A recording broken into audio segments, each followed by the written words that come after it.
Olá pessoal, bom dia. Então agora a gente vai dar uma olhada sobre requisitos. A gente vai dar continuidade a essa questão dos requisitos, né? Então a gente viu um pouquinho sobre o conceito de requisito, beleza? Agora a gente vai passar um pouco mais detalhado então alguns exemplos até sobre requisitos e já entrar sobre tipos de requisitos, certo? Vamos dar uma olhada então no material que eu preparei. Bom, aqui é meu contato, então se precisar alguma dúvida, alguma sugestão, crítica, o meu e-mail está ali, então werner@eduscsenai.br. Beleza. A gente falou então na aula passada sobre os requisitos de usuário e requisito de sistema. Requisito do usuário é aquele requisito numa linguagem natural onde o cliente vai nos explicitar, como o próprio nome está dizendo, de usuário. O cliente vai nos dizer, certo, o que ele está querendo. Então, como lá naquele exemplo do FiSite, naquele vídeo que eu passei lá, enfim, o cliente ele tem uma visão muito simples do que ele está querendo, mas que às vezes pode contemplar coisas diferentes. O primeiro exemplo fala do portal da pizza do Mário. Então, se eu pensar nisso, eu posso pensar em N possibilidades para um portal de uma pizzaria, um e-commerce, uma página web apenas, um portal de repente que possa auxiliar dentro da empresa, como comprar os insumos, como me relacionar com um fornecedor, por exemplo. Outro exemplo seria o portal da clínica, onde deve gerar relatórios mensais que mostram o custo dos medicamentos para cada clínica. Então, quando eu penso num portal de uma clínica e ele já está detalhando um pouco mais sobre isso, só que ali ele já está falando assim, que deve gerar relatórios mensais, que vai mostrar custo de medicamentos, já está falando que tem mais de uma clínica, porque ele está falando em cada clínica. Então, tem alguns detalhes que eu posso ter que entrar. Requisito de sistema. Então, de sistema vai ser aquele requisito onde eu vou informar tecnicamente como vai realmente funcionar meu sistema, certo? Então, para aquele segundo exemplo que eu botei, o portal da clínica deve gerar relatórios mensais que mostrem o custo de medicamento para cada clínica, que era o requisito do usuário. Eu posso querer detalhar um pouco mais e entender como vai funcionar esse relatório, né? Então, tá ali. Para um requisito de sistema, eu diria: no último dia de cada mês deve ser gerado um resumo dos medicamentos prescritos, seus custos e as prescrições de cada clínica. Então, já estou detalhando o que vai conter o relatório e quando vai ser gerado, né? Então, já estou detalhando um pouco mais. O sistema deve gerar automaticamente o relatório após as 17 do último dia do mês. Então, já estou detalhando, inclusive, se ele vai ser gerado automático ou manual, aqui nesse caso automático, e em que horário. Um relatório será criado para cada clínica. Pensa que lá ele falava para cada clínica. Então, eu já estou especificando isso num requisito separado, né? Então, porque eu tenho que pensar nisso separadamente.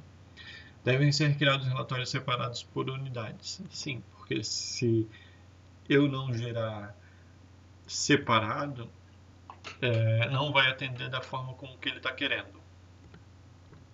Se eu pensar no portal da pizza, é outro exemplo. Se eu pensar em requisito de sistema, eu posso então detalhar o que vai ser esse portal. Então aqui eu estou fazendo isso. O portal da pizza deve permitir aos clientes, pega o nosso ponteirinho, né, para ajudar, deve permitir aos clientes fazerem pedidos online. Então já está falando que o pedido vai ser online para entrega em domicílio. Legal, então tem que compor todo o processo. O cliente efetuará o pagamento online ao finalizar o pedido e o pedido será produzido e entregue após o pagamento. Então, estou pensando em fazer o pedido online, estou fazendo o pedido efetivamente, estou produzindo ele, estou fazendo a entrega e eu tenho que pensar também no pagamento. Então, tem diversas coisas aqui que eu tenho que pensar, só que aqui está um requisito de sistema um pouco mais abrangente, mais tecnicamente, então já estou entendendo que não vai ser somente uma homepage, mas vai ser como se fosse um e-commerce para vendas de pizza. Bom, feito isso, a gente pode abrir um pouco mais, ainda mais detalhado, o que seriam esses tipos de requisitos, né? Então, o que são tipos de requisitos? São as funcionalidades do sistema, são as não funcionalidades, então tem algumas importâncias aqui. Então tá aqui. Lá da nossa literatura, requisitos de sistemas podem ser divididos em 3 tipos: funcionais, não funcionais e regra de negócio. A gente vai dar uma olhada então em cada um deles. Requisitos funcionais. Descrevem explicitamente as funcionalidades, como o próprio nome já diz, e os serviços do sistema. Bom, se eu estou pensando em sistema, eu já estou pensando que esse sistema tem uma entrada, um processamento e uma saída, certo? Então, o requisito funcional vai documentar como o sistema deve reagir a essas entradas. Deve se comportar em determinadas situações, então como ele deve se comportar nessas situações. Basicamente o que ele deve fazer, então aquilo que o sistema deve fornecer ao usuário. E também o que ele não deve fazer, certo? Porque eu também tenho que deixar claro o que eu não vou atender de repente no sistema, né? Se tem uma coisa ali que de repente pode ficar implícita que eu estou atendendo, mas eu não quero fazer na minha programação, não vou atender ao cliente, eu tenho que deixar claro isso.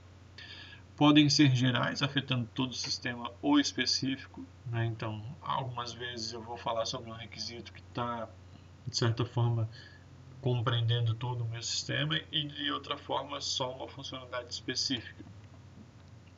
Podem definir entradas, saídas, exceções, mensagens. Então, até aqui eu posso então também falar assim, o sistema quando aprovar o pagamento vai liberar uma mensagem para o usuário, aprovado o pagamento, ou eu não quero nada disso, só eu simplesmente vai para a produção. Então eu tenho que determinar o que é importante apresentar para o usuário. Então aqui a gente tem alguns atributos, algumas características que são importantes para definir esses requisitos funcionais. Uma delas é a completude, então todos os serviços devem estar definidos, então tem que abranger tudo aquilo que eu estava querendo dentro daquela meu contexto, daquela minha proposta. Ele deve ser consistente, ou seja, os requisitos não devem ter definições contraditórias. Então, eu tenho que cuidar para aqui, nesse ponto, falar que se o pagamento for aprovado, vai liberar uma mensagem de pagamento aprovado e lá na frente eu quero que apareça outra mensagem. Não posso ter essa contradição, tem que falar sempre da mesma forma. Exemplos de requisitos funcionais. Então, para a gente já começar a pensar como que a gente pode escrever. O usuário pode pesquisar todo ou um subconjunto do banco de dados. Então, estou dizendo o que o usuário pode fazer. O sistema deve oferecer telas apropriadas para o usuário ler documentos armazenados. Então, como ele vai ter isso apresentável para ele. Cada pedido deve ser associado a um identificador único, então um PID, né, ou um ID, como queiram, né, o qual o usuário pode copiar para a área de armazenamento permanente da conta. Então, ele pode ter esse ID associado. Outros exemplos: somente usuários autenticados terão acesso a relatórios gerenciais do sistema. O sistema deve fornecer um cadastro de usuários com nome, login e senha. Importante, né? Já estou até definindo que atributos eu vou ter lá no meu cadastro.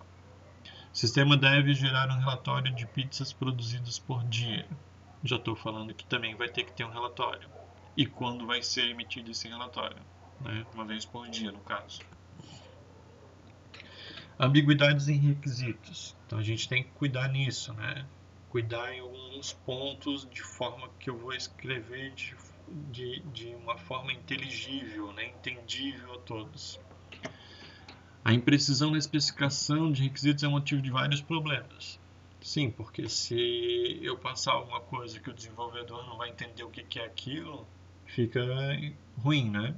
O desenvolvedor tende a interpretar o requisito de maneira mais fácil de implementar, né? Ele sempre vai querer fazer a forma mais fácil, mas não era a forma mais fácil que seria a forma correta, como o cliente estava querendo.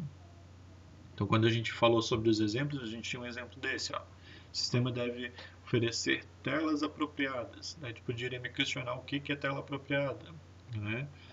É uma coisa muito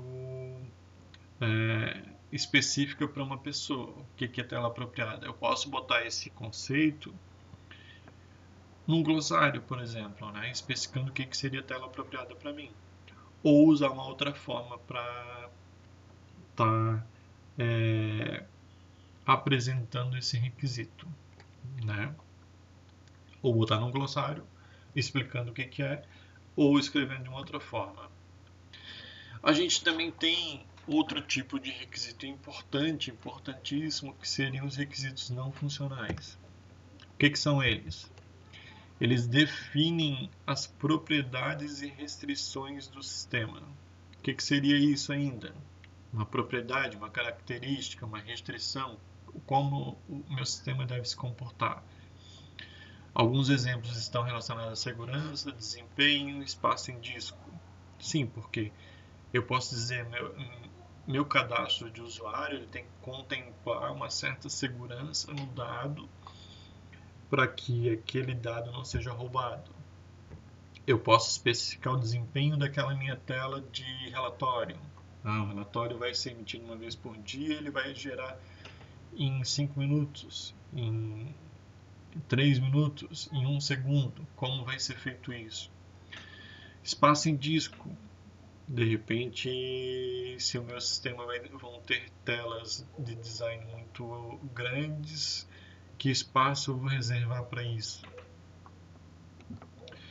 Podem ser do sistema todo ou de partes do sistema. Da mesma forma lá que os requisitos funcionais, também pode ser específico ou falar de todo o sistema, certo?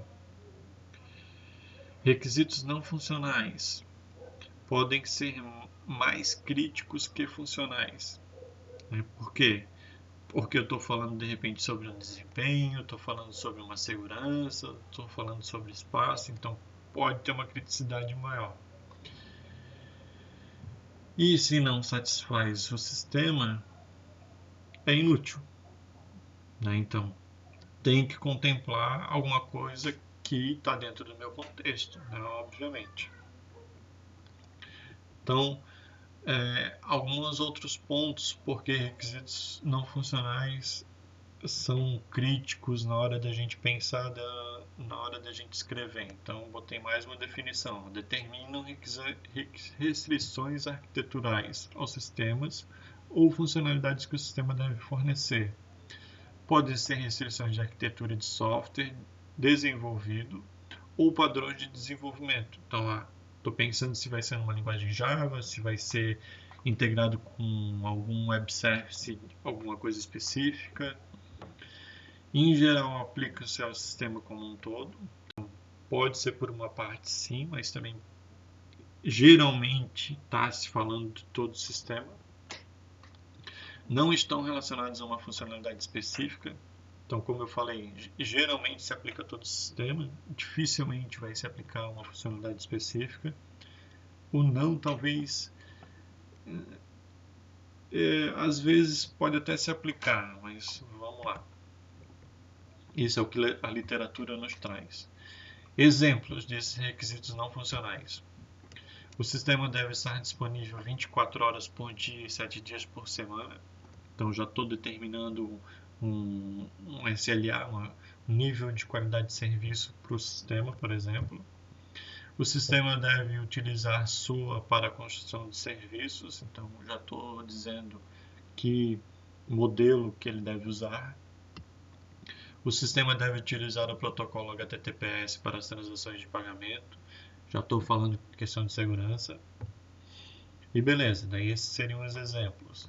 Agora partindo então para uma classificação que esses requisitos não funcionais possuem, ou que a literatura nos traz.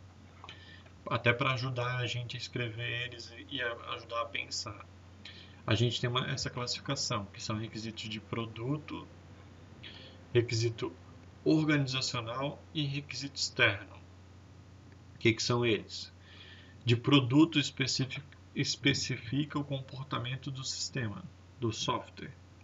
Né? Então, está relacionado com o produto, software, como ele vai se comportar. Organizacional, consequência de políticas e procedimentos das empresas. Então, quando eu estou falando de organizacional, eu estou pensando na minha organização. Que procedimento ela fala que eu tenho que cumprir? Como que ela trata sobre aquele processo em específico dentro da empresa, né? A pizzaria. Cada pizzaria pode ser ter um conjunto de passos específico, né? Às vezes lá dentro do processo de produção, um faz a massa, outro faz o recheio. Eu posso ter partes diferentes onde eu posso querer emitir um bilhetinho para cada um processo daquela equipe. Requisitos externos, derivados do ambiente ou fatores externos ao sistema. Por exemplo, uma legislação. A pizzaria. Que legislações tem em função da pizzaria? Então, pode ser um requisito externo. Eu sou obrigado a implementar um tal processo dentro da pizzaria porque a vigilância sanitária pede, né? Lavar as mãos. E eu tenho que registrar que eu lavei a mão. De repente, pode ser um processo que eu tenho que implementar por isso. Então aqui tem alguns exemplos sobre requisitos não funcionais ou sobre essa classificação, né, dentro disso. Então, requisito de produto. A interface do usuário deve ser implementada como simples HTML. Então já estou falando do produto. Requisito organizacional. Todos os documentos entregues devem seguir o padrão de relatórios. Então está relacionado com um processo interno meu, que eu gero o relatório com esse padrão. Requisito externo. Informações pessoais dos usuários não podem ser vistas pelos operadores do sistema. Tem a ver com a legislação de proteção de dados, por exemplo. Aqui essa classificação um pouco mais aberta, então a literatura nos traz, o Somerville, lá, o livro de engenharia de software traz essa classificação. Então, quando eu falo de requisito de produto, eu tenho toda uma hierarquia aqui de eficiência, de usabilidade, de confiabilidade, de portabilidade, né? Então tem essa cadeia, inclusive de eficiência eu posso abrir ainda mais, desempenho de espaço. Se eu falar organizacional, eu tenho de entrega, tenho de implementação, tenho de padrão.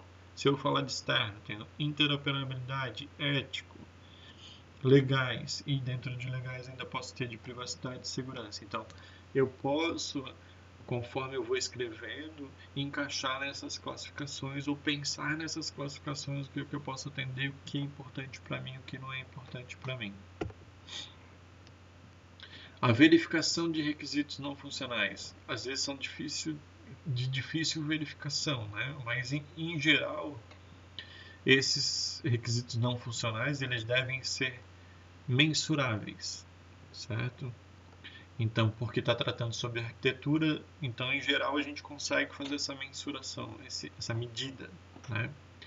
Após a implementação, esses podem ser testados objetivamente. Então, justamente para isso, né? Se a gente está falando de arquitetura, a gente está falando que o desempenho tem que ser em 2 segundos, a gente pode testar isso. É uma métrica que a gente consegue, então, medir. Algumas métricas que a literatura nos traz para tentar facilitar a escrita deles. Velocidade. Transações processadas por segundo. Tempo de resposta. Tempo de atualização da tela. Então, tudo que a gente pode pensar sobre a velocidade do meu sistema. Se eu estou falando de desempenho, né? Quantos segundos que eu processo aquela transação. Qual o tempo de resposta para a tela aparecer. Né? Então, são itens que eu posso pensar. Se eu pensar ainda em facilidade de uso e usabilidade, posso pensar em tempo gasto em treinamento. Né? Posso pensar que eu tenho que treinar o usuário para usar o sistema. Eu posso fazer uma ajuda. Qual o número de frames de ajuda? Outras métricas. Confiabilidade, tempo médio para falhar, probabilidade de indisponibilidade, taxa de ocorrência de falhas, disponibilidade do meu sistema, né? Quanto tempo ele vai estar lá disponível. Robustez, tempo de reinício após uma falha. Se ocorrer uma falha, quanto tempo eu levo para restabelecer ele. porcentagem de eventos que causam falhas. Então, tudo que eu posso pensar aí nessa robustez. Alguns problemas de requisitos não funcionais.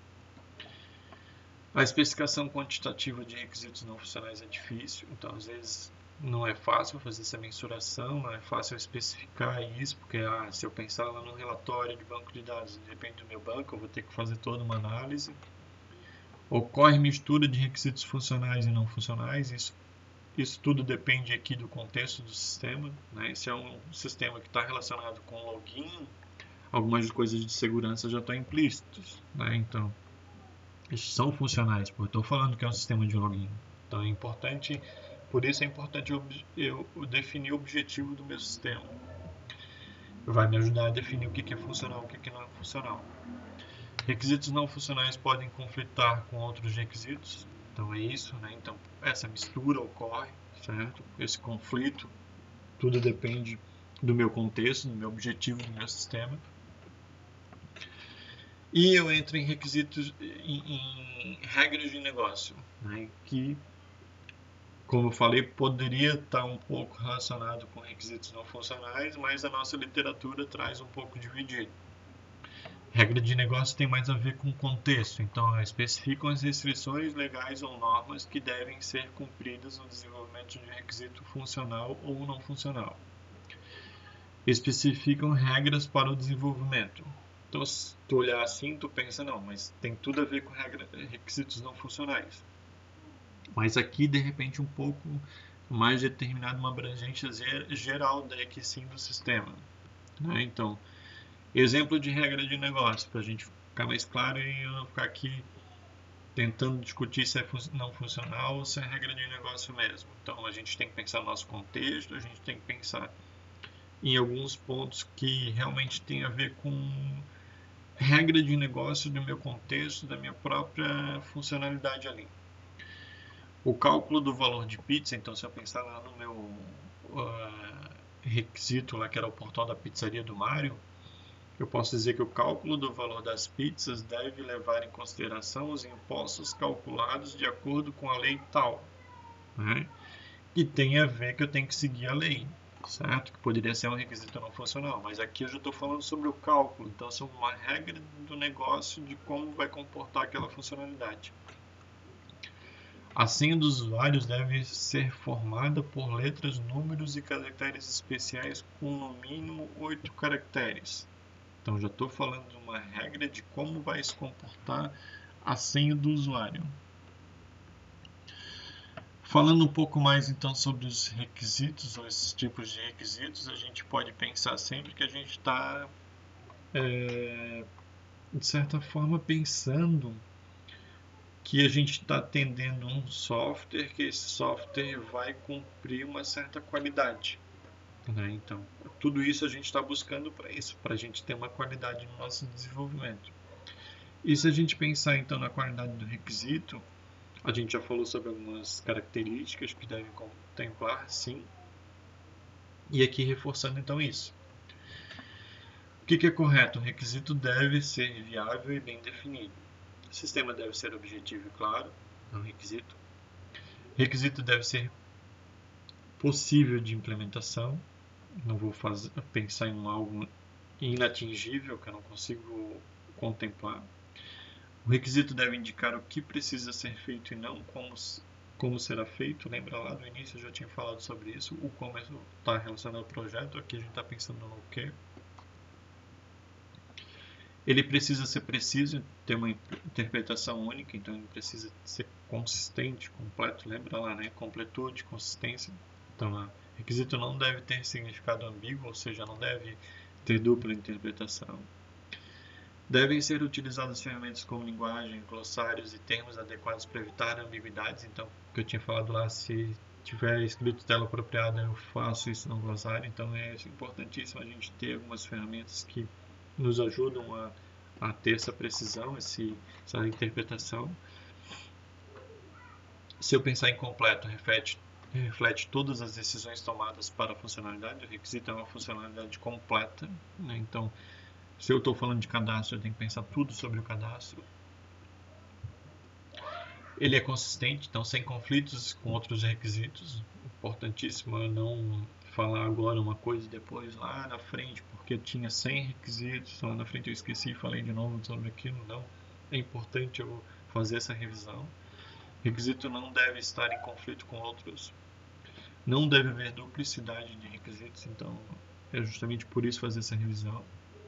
Priorizado por importância, necessários e indispensáveis.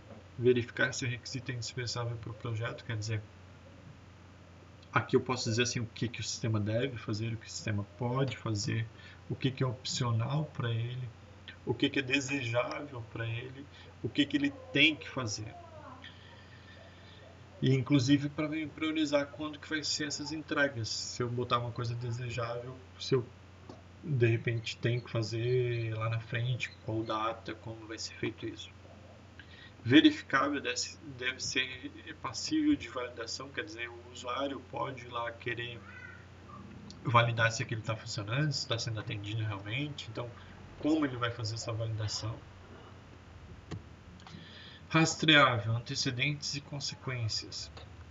Quer dizer, aqui eu penso assim, eu posso querer saber quem foi que deu o requisito, né, quem que propôs aquele requisito, quando ele propôs, em qual etapa, né, então para isso eu tenho que implementar de uma certa forma uma rastreabilidade, um versionamento, né, que a gente tanto já está acostumado a pensar em sobre código, aqui a gente pensando então sobre requisito.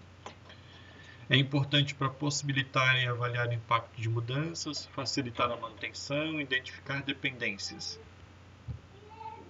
Esse levantamento de requisitos passa pela identificação dos requisitos do sistema, a licitação deles, define um conjunto preliminar de requisitos junto ao cliente, então requisito de usuário. Então, quando eu vou fazer o levantamento, como eu vou fazer isso? Que técnica, que metodologia eu vou utilizar? Eu posso utilizar entrevista, questionário, etnografia, workshop, cenário. Então, são tudo formas com que eu posso fazer essa elicitação, essa identificação com o cliente, como ou o que ele está querendo que o sistema faça. Então, isso é importantíssimo a gente pensar. A gente vai ver mais na frente, mas já pensando que a gente não esqueceu disso, que isso é uma etapa importante, sim, e que a gente vai utilizar algumas técnicas.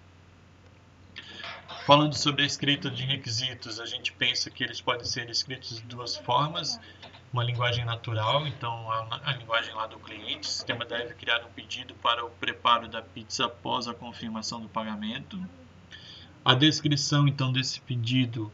O pedido será um documento impresso com a descrição dos ingredientes que a pizza deve conter e o horário do pedido. Então, como ele vai me entregar isso, como o pedido vai ser feito efetivamente, o que ele vai contemplar tudo, né? Então eu já estou falando sobre tudo isso.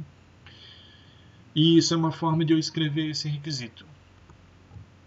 Eu tenho outras formas de escrever que a gente já tinha até conversado antes. Aqui eu trouxe só um exemplo para que a gente possa então entender isso. Eu posso fazer uma linguagem estruturada, já tinha falado. Então eu tinha comentado sobre a linguagem estruturada, onde tinha que ter alguns pontos ali de entrada e saída, por exemplo, onde eu tenho que ter decisões.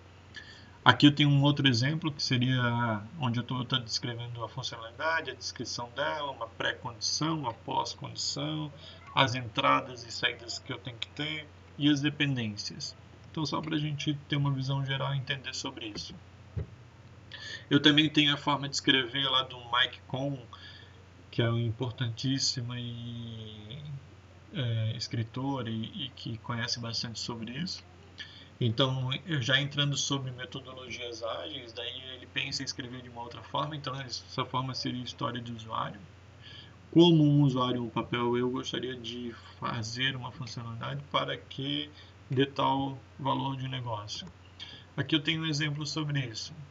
Como um cozinheiro, eu gostaria de um extrato do pedido para facilitar a confecção da pizza. Então ele já está falando como é que aquele pedido vai aparecer para ele, certo? De certa forma, então, seria isso que a gente tem para a aula de hoje. Foram bastante coisas. Algumas outras coisas a gente ainda vai continuar discutindo, então não fiquem preocupados, a gente vai continuar conversando sobre isso nas próximas aulas, até para a gente fazer esse entendimento e da melhor forma possível encaminhar em nossos trabalhos, beleza? Então a gente falou sobre tipos de requisitos. Próximas etapas a gente vai acabar falando sobre a documentação, como escrever isso, falar inclusive sobre essas técnicas de levantamento de requisitos, que também são importantes, né? Então, a gente vai continuar aí falando sobre ele até o fim do semestre, beleza? Grande abraço, bons estudos!